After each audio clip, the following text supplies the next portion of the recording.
The round of 32 draw goes up. You find your team's name. Next to it, a country you've barely thought about all tournament, maybe a name you can't even pronounce yet. Someone in the comments says it's random, just the luck of the draw. It's not random. Every single matchup in this round was decided by a structure built months before a single ball was kicked, long before anyone even knew which 32 teams would actually be standing in this round. Your team didn't get assigned an opponent by chance. They got assigned a category. Win your group, and you get a certain type of opponent. Finish second, you get a different type. Sneak in through third place, a different type again. The names change every tournament. The structure underneath never does, and once you understand it, the whole bracket reads completely differently. Last episode, we walked through exactly how every team in your group earns its ranking. Points for a win, a single point for a draw. A loss, well, gets you nothing. Then goal difference, then goals scored, then head-to-head, then fair play, then lots, if it somehow gets that far. If you missed that one, go watch it first, because every matchup in this video is built directly on top of those final group rankings. Here's where it gets interesting. The round of 32 needs,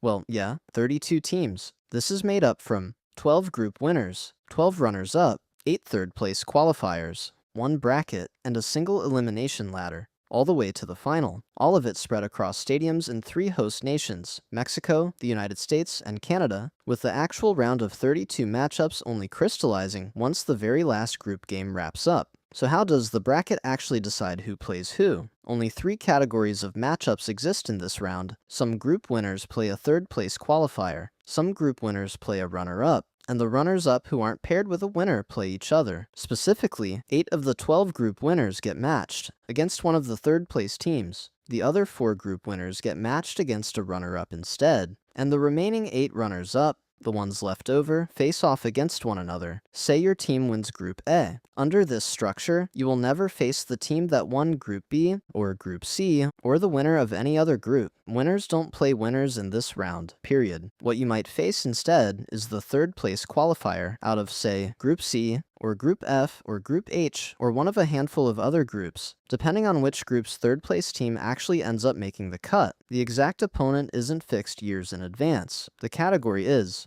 Now flip it. Say your team finishes second in Group B. You won't be handed a third-place team automatically, just because you're a runner-up. Some runners-up get matched against a group winner instead, the same way some winners get matched against third-place teams. The template decides ahead of time which runners-up fall into that group, and which ones get paired off against other runners-up entirely. So picture Group B's runner-up facing the runner-up from Group H, 2 teams that finish second in their own groups, neither one dominant enough to top their table, now deciding between themselves who gets to keep playing. That match exists in the bracket for the exact same reason the winner versus third-place matches do. It keeps strength spread out instead of clustered, and it means a runner-up's path to the next round looks nothing like a group winner's path, even though both of them technically just survived the same group stage. Add it all up, and you get 16 matches built from 3 different ingredients. 8 matches where a group winner faces a third-place qualifier, 4 matches where a group winner faces a runner-up, and 4 matches where 2 runners-up face each other. Every one of those 32 qualified teams fits into exactly one of those 3 buckets, and which bucket determines the entire shape of their next 90 minutes.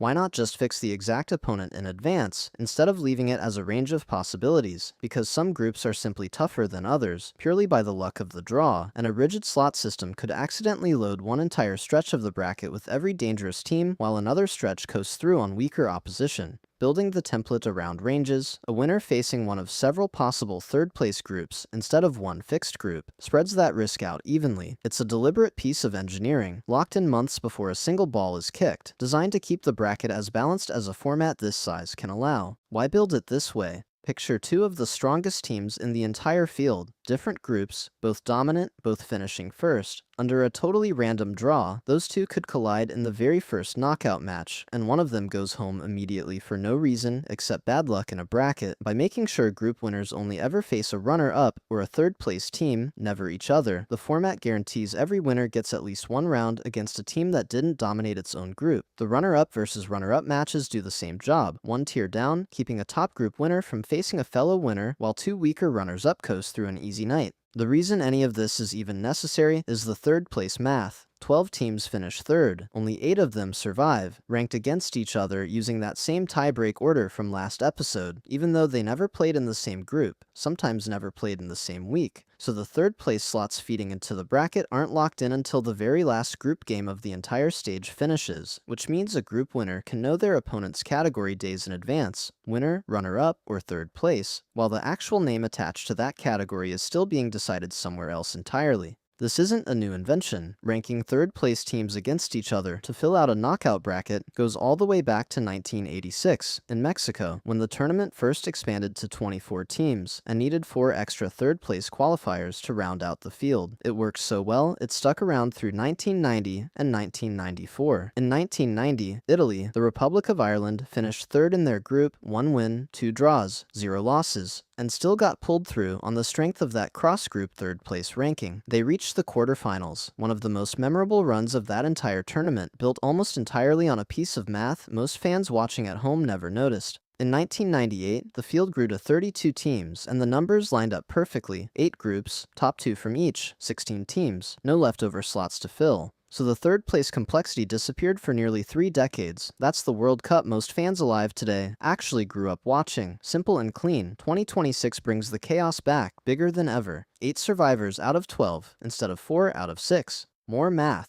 more drama squeezed into the final match day of the group stage. Think about what that does to the teams sitting in those uncertain categories. A manager whose team has already secured top spot in their group still doesn't know if their round of 32 opponent will be a disciplined defensive side or a team built entirely around one explosive forward, because the answer depends on results happening in a different stadium on a different night, while that manager is still celebrating winning their own group. Scouting staffs end up preparing reports on 4 or 5 possible opponents at once, then narrowing it down to 1, sometimes with less than 48 hours before kickoff. That's not a small footnote. That's an entire coaching staff living inside the exact same uncertainty as the fans watching at home, just with a lot more riding on getting it right. Once those 8 names are locked in, the full round of 32 bracket finally exists. 16 matches, every single path to the final already mapped out from this point forward. Whoever wins each of these 16 games moves one step closer, all the way through the round of 16, the quarterfinals, the semifinals, and the final itself. And from this round onward, the entire nature of the game changes. Group stage rules don't apply anymore. There's no such thing as a point for a draw. There's no goal difference to lean on. No goals scored column to hide behind. Somebody has to win. Every single match, no matter how long it takes. If 90 minutes of regular play ends level, the game keeps going. You get 30 more minutes, 2 halves of 15, called extra time. If it's still level after that, it comes down to a penalty shootout. Nobody leaves that stadium until one team has a winner's result and the other one doesn't. That's the trade you make for stepping into single elimination football. Every comfort the group stage gave you, the cushion of a draw, the safety net of goal difference, is gone the moment this round kicks off. So the next time you sit down to watch one of these round of 32 matches, you're not just watching 2 teams. You're watching the output of a structure that was decided long before either team even knew the other one existed.